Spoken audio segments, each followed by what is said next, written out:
Hello friends, welcome to my new another blog. আজ বৃহস্পতিবারে বেশিরভাগ বাড়িতেই নিরামিষ রান্নাবান্না হয়, তাই না? আমারও বাড়িতে হবে। কি রান্না করব সেটা ভেবেই অনেকটা সময় চলে গেল। যাই হোক, সময় নষ্ট করব না, রান্নাবান্নাটা শুরু করা যাক। আগে থেকে আমি পোস্তকে বেটে রেখেছি। তারপর গরম কড়াইতে তেল দিয়ে ঢেঁড়সগুলো তুলে নিলাম ভাজা করার জন্য। আর হ্যাঁ, আজকের লাঞ্চে থাকবে ভাত, ঢেঁড়সের ঝাল, আলু সেদ্ধ, বেগুন ভাজা, টমেটোর চাটনি। ব্যাস এইটুকুই, আর কি চাই। দেখো, ঢেঁড়সগুলো আধা ভাজা হয়ে গেছে। পুরোপুরি ঢেঁড়সগুলোকে ভেজে নিলাম। এরপর শুকনো কড়াইতে তেল, শুকনো লঙ্কা, কালো জিরে দিলাম।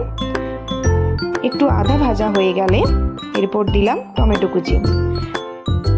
টমেটোটা ভালোভাবে ভাজা হয়ে গেলে বেটে রাখা পোস্তটা দিয়ে দেবো আর হালকা করে ভেজে নেব।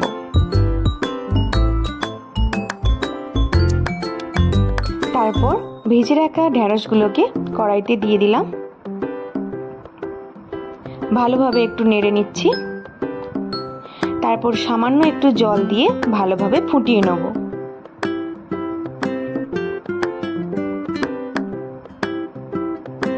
দেখো, রান্নাটা আমার কমপ্লিট হয়ে গেছে।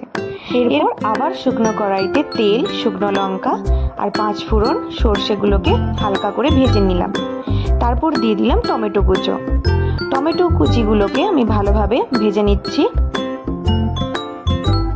হালকা ভাজা হয়ে গেলে দিয়ে দেবো স্বাদ মতো লবণ আর হলুদ গুঁড়ো।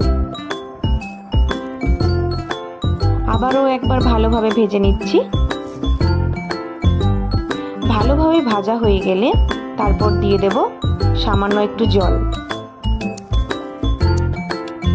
এদিকে আমি ভাতটাও বসিয়ে দিয়েছি, আলুটাও মাখা হয়ে গেছে। ভাতটাও আমার প্রায় হয়ে এসেছে। তারপর দিয়ে দিলাম চিনি। চাটনিটা আমার প্রায় কমপ্লিট। এই দেখো, হয়ে গেছে।